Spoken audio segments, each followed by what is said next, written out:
ख्रिस्त में मेरे प्यारे भाई और बहनों, सबको जय यीशु। संत मत्ती के सुसमाचार अध्याय 22 पद संख्या 34 से लेकर 40 तक ईसा मसीह उस नियम के बारे में हमें समझाते हैं जो हमारे जीवन का सबसे पहला नियम होना चाहिए। ईसा ने कहा, अपने प्रभु ईश्वर को अपने सारे हृदय, अपनी सारी आत्मा और अपनी सारी बुद्धि से प्यार करो।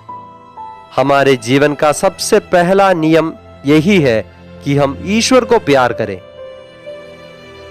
यह नियम सबसे आगे इसलिए है कि ईश्वर ही हमारा मालिक, हमारे पिता और हमारा सब कुछ है। वही हमें जीवन दिया, वही हमें संभालता है और उन्हीं के पास ही हमें जाना है।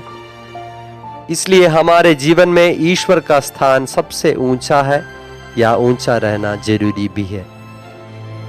संत पौलुस इस बात को सही तरीके से समझाते हैं। मेरे लिए तो जीवन है मसीह और मृत्यु है उनकी पूर्ण प्राप्ति। हमें प्राप्त बुद्धि के अनुसार पूरे आत्मा और दिल से ईश्वर को प्यार करने का नियम ही हमारे जीवन का सबसे बड़ा निर्णय है। सरलता से बताएं तो हमारा विश्वास ही हमारे जीवन का सबसे बड़ा नियम है। विश्वासी होने के कारण विश्वास को छोड़कर हम अपने जीवन में कुछ भी नहीं कर सकता। अगर कोई भी इस नियम को तोड़कर या छोड़कर अपनी मर्जी के अनुसार चलकर अपने जीवन के लिए खुद का नियम बनाकर पाप करता है, वो विश्वासी कहलाने योग्य नहीं है। हाँ, वो विश्वासी ही नहीं है।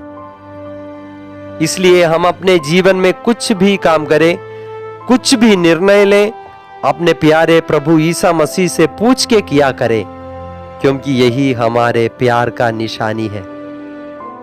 यहूदियों के बीच में भी यह परंपरा था कि वे कुछ भी करते थे वे ईश्वर से पूछ के ही करते थे। इस्राएली लोग मंदिर में पुरोहित के पास जाकर या नबी के पास जाकर ईश्वर की इच्छा जानने के लिए कोशिश करते थे। उन लोगों से पूछते थे। नए विधान में यूदस इस्करियोती के बदले मत्तियस को भी ऊरिम और तुमीम के माध्यम से पेतरुस चुना था। ईसा मसीह भी ईश्वर की इच्छा जानकर उनके अनुसार चलकर ईश्वर को प्यार किया। आइए हम अपने जीवन में ईश्वर को सबसे ज्यादा प्यार करें। हमारे जीवन में यह नियम हम बनाएं कि हम जो कुछ भी करें वे सब ईश्वर से पूछकर ही करेंगे। हम ईश्वर को प्यार करें।